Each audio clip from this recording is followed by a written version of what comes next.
10 years ago in Ngamia 1 well, South Lokichar in Turkana County, Kenya, discovered oil. The optimism in the country was almost palpable as the then president, the late Mwai Kibaki, indicated this was, and I quote, a major breakthrough for the Kenyan economy. We want to walk back in this edition of Business Redefined and take stock of the last decade. What are the hits? What are the misses? What are the challenges? And what are the opportunities which lie ahead as far as Kenya's journey for oil exploration and commercial viability is concerned? The starting point of our conversation is a sense around the decades which preceded this and the level of exploration and efforts which went into discovering oil.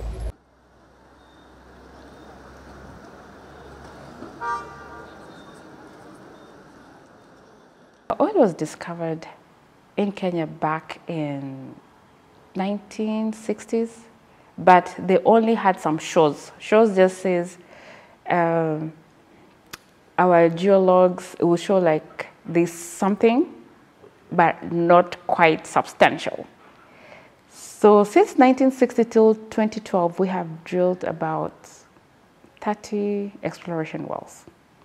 But from 2012 till date, we have drilled about 45 wells. In the last 10 years, we have been successful to discover oil. We have seen the quantity, we have seen the quality, and we have also gone through getting the license, inviting the investors, and exploring successfully the geological findings and the data, and also the exploration of the drilling, what type of the rigs we need to use, what type of equipment, what type of the drill bits we need to use. We have also gone through the development, that is clearing the roads, building a small plant that we use on the EOPS project.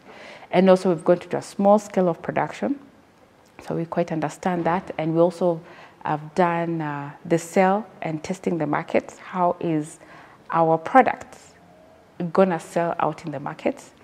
And also on the wells that have not been successful, we've been able to decommission. So we've gone through the whole cycle in the last 10 years in a small scale. Kwa majina mimi naitwa William Ekai Ereng. Mimi ni current chairman ya Turkana Central Drivers and Transport Association na station hapa Lodo Town, Turkana County. Kwa kweli mimi mwenyewe kwa pande ya mafuta nilifanya kazi na kampuni ya Talo Oil. As from 2014 nilikuwa huko. Baada ya kupima mafuta ikapatikana, tukaenda tulichimba visima kadhaa kuanzia Ngamia 1. Kuanzia Ngamia 1, Ngamia 2, Ngamia 3, Ngamia 4 na zingine mingi. No, kwa kweli mafuta ilichimbwa, ikapatikana, ikatolewa, ikabebwa, ikapelekwa Mombasa. Wakasema inapelekwa kwenda kufanya majaribio. Mafuta ilipochimbwa, ile kitu sisi tulifaidika nayo kama wafanyakazi wa hiyo kampuni ya Talo ni mshahara ya mwezi ambao tulikuwa tunalipwa peke yake. Unalipwa mshahara yako, mwisho yako na kampuni ni hapo.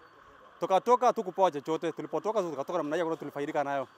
Kama kuna watu walifaidika na hiyo mafuta ya Talo ni wale wazito kidogo walikuwa na uwezo, kama ma MPs wazito mabunyenye wale walipewa magari ya walikuwa wanaita za community. Badala ya community kupewa hizo gari, ikapewa watu binafsi. Wao ndio walinufaika, na kama kuna kitu walinufaika nayo ni hiyo. Mafuta ambayo ilibebwa ikapelekwa na serikali yetu, ikapeleka sema wanaenda kufanyia majaribio, ilipoenda mpaka sasa hatujapata matokeo yake na hatujapata faida yake. Badala yake mafuta ilikuja, badala kuwa baraka kwetu ikawa laana kwetu. 2012 was a great year for Kenya because that was the point when Talo Oil announced that we now had a commercially viable product. Prior to anything that had happened, that will happen after that. That was the first important thing. Discovering oil, people see it as a very simple matter, but the viability of it and making sure the economics make sense. 10 years down the line, here we are in 2022. Kenya has done a tremendous job. And why do I say so? If you look at everything that has happened within the last 10 years for a new oil and gas producing nation, we have set up the legal infrastructure around it. From an environmental and social aspect as well, we've experienced some few challenges, but these challenges are what will help us to pivot forward. Beyond that as well, we had the early oil pilot scheme as well, which was also a very great test to understand how the market is going to embrace our product. So within the last 10 years, if you were actually to look, especially from a legal standpoint, the regulations that have been put in place, we've seen the separation from Ministry of Energy and Petroleum to the Ministry of Petroleum to becoming its own state department, which again was very important. We are still progressing the separation of the upstream, the midstream, and the downstream. So we are headed in the right direction. But we also have to keep in mind, 2012 is a very interesting year for Kenya. Devolution as well.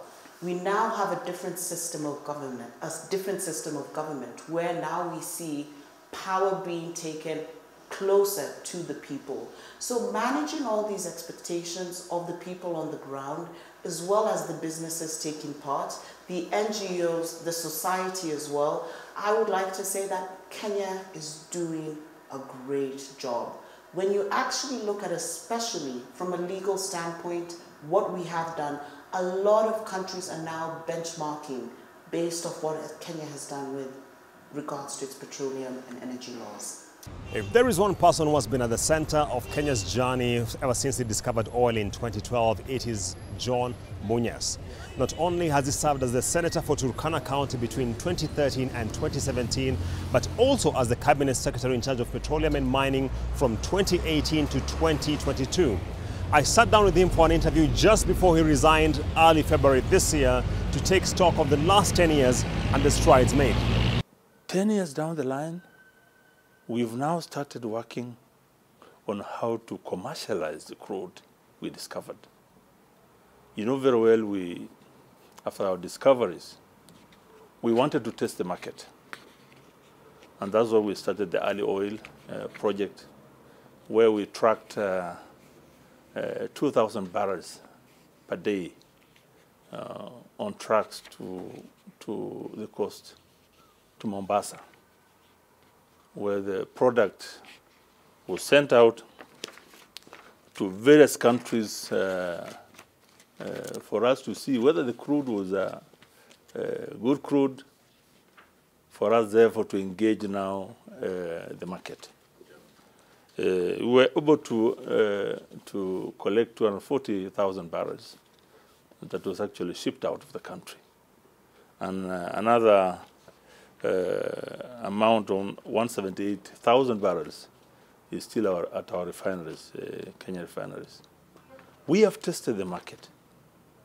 We have tested our logistics. We have tested our level of pumping to ensure that the amount of crude inside our wells is viable to the point where we have estimated 100,000 barrels per day when we undertake the crude oil pipeline.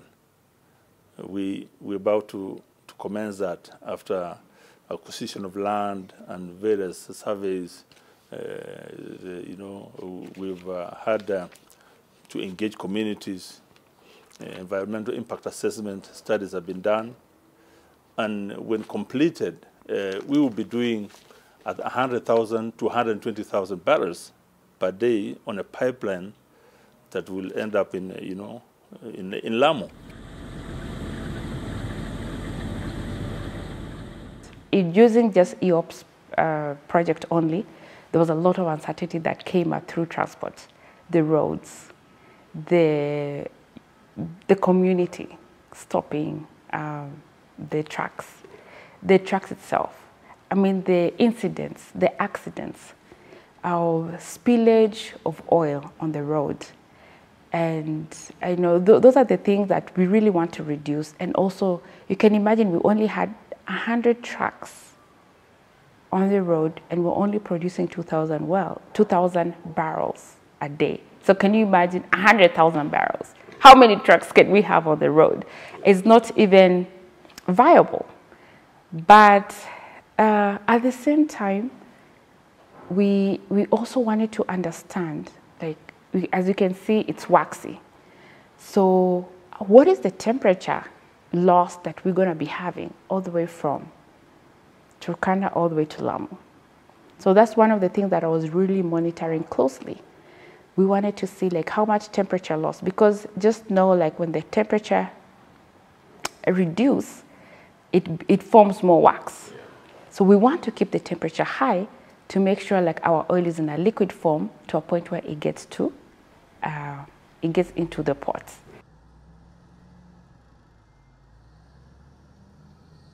This was extremely important, and what were some of the key lessons we learned from this? We had to increase capacity, especially when it came to our road infrastructure, to be able to understand what is that going to look like in the short term. We also got to understand the properties surrounding our oil. By the time our oil left Kenya and went to the refineries, what was that like? What did that translate to? This was a very small project, and we're talking about a project that brought in approximately $13 million.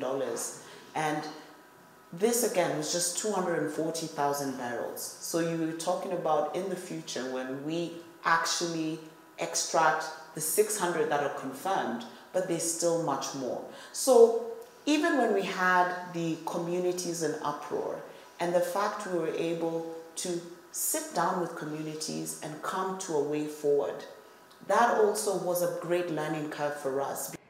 So one of the things I really wanted to understand is how much my cost is going to be for operation. Like how much heat do I need to put into the pipeline? Do I need to put more energy, which means more cost, or do I need to put less?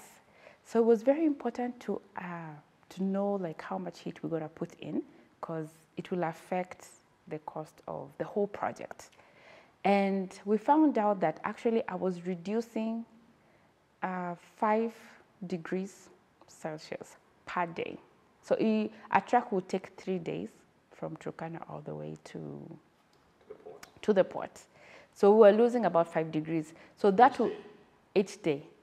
So that will tell us like how much degrees do we need to put into the plant, or how much degrees does the crude need to be before it's loaded, so that we can get when it's still liquid. So there are so many factors that I took under the whole project to understand, because of course as a project manager you really want to lower the costs. So because sometimes as you can say like, oh, Turkana is really hot, Lamu is really hot, like do we really need energy? And that was my thought too, like do we really need any energy, any heated elements that we need to put into the pipeline? But yeah, until we did the EOPS, we were able to really have some kind of data to go with. Otherwise, if we were gonna go full-blown, full production, that we could have been having some of these hitches, and probably it could be so expensive to correct them. We take a quick break on this edition of Business Redefined, focusing on Project Oil Kenya 10 years on. We shall be right back with a lot more on this discussion.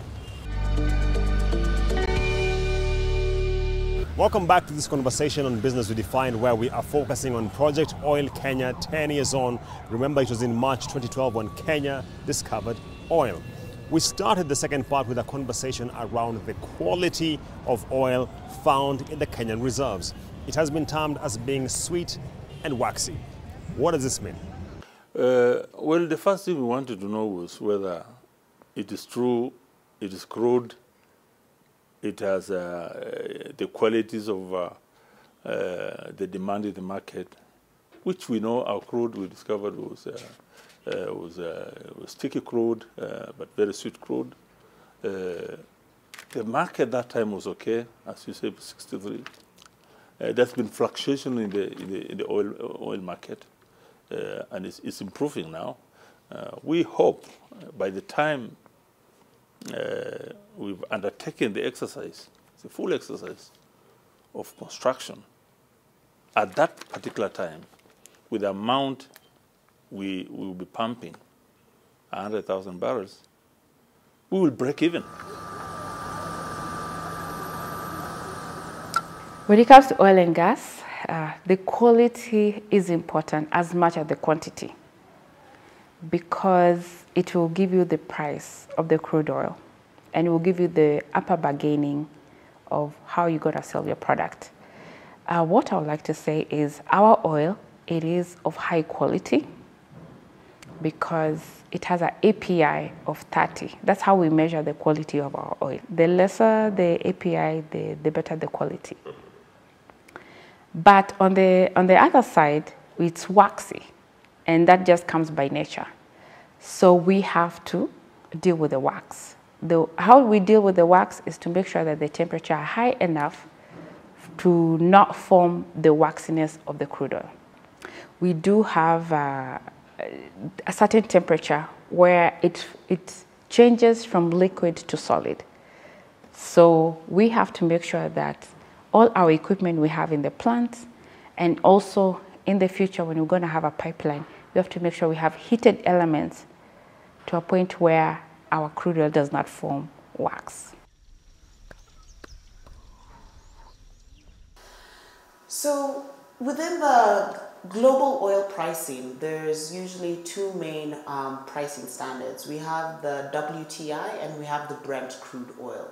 Brent is known to be it fetches a higher price.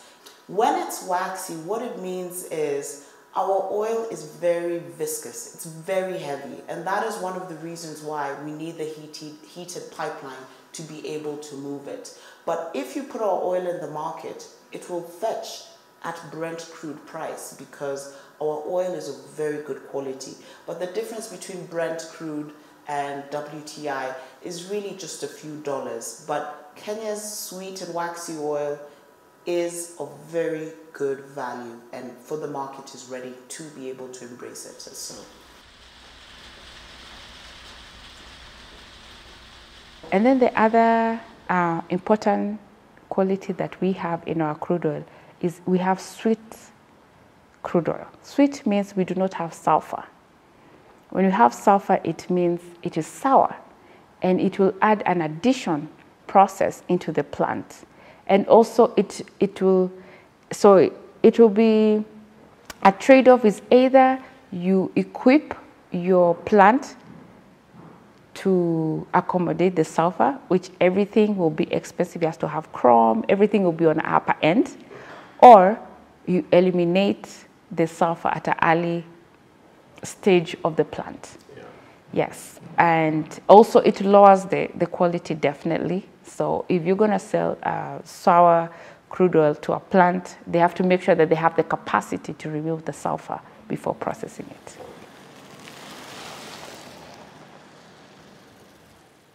Naitwa Salim Ayan Lobin. Hakuna kitu serikali walituhusisha kwa sababu ukiangalia wale walihusika ni wale wako juu huko ndio walicheza na hii pesa. Hata sasa ukiangalia Waturkana wengi wanaumia, wacha hapa town. Ukiingia ndani huko, njaa imeumiza watu. Na kila mtu alikuwa anategemea hii mafuta vile imechimbwa itawasaidia, lakini hakuna kitu imesaidia. This particular consignment was just a test. Many Kenyans will tell me, where is the money that was got from the tracking of the 200 barrels? I keep saying was not a commercial venture. It was meant to see whether we can commence the second step.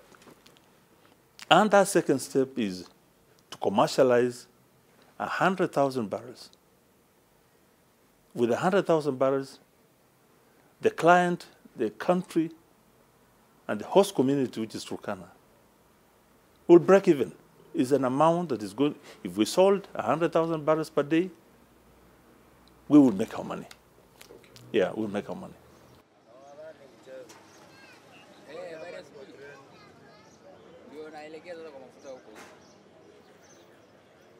Stakeholder engagement is pivotal. This is not a project for the government. It is a project by the government for the people.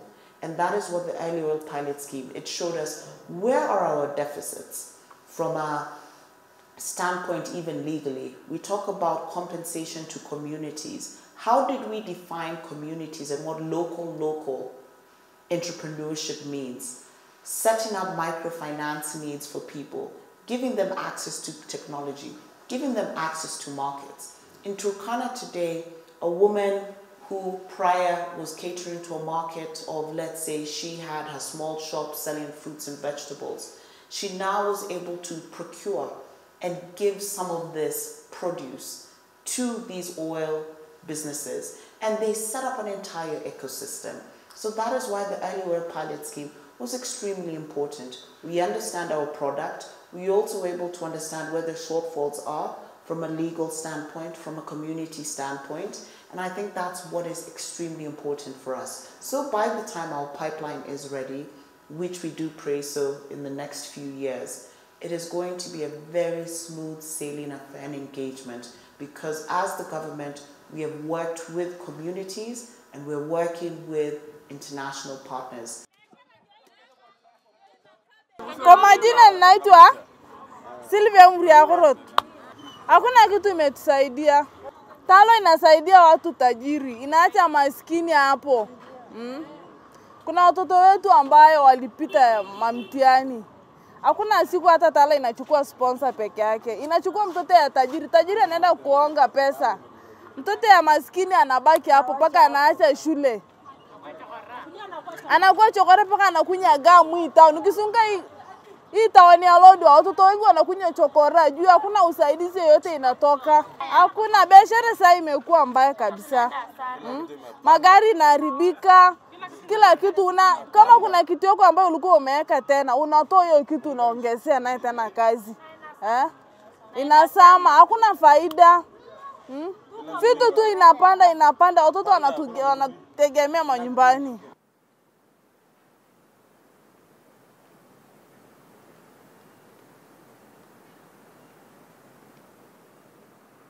The bottleneck that is now affecting mining is the land consent.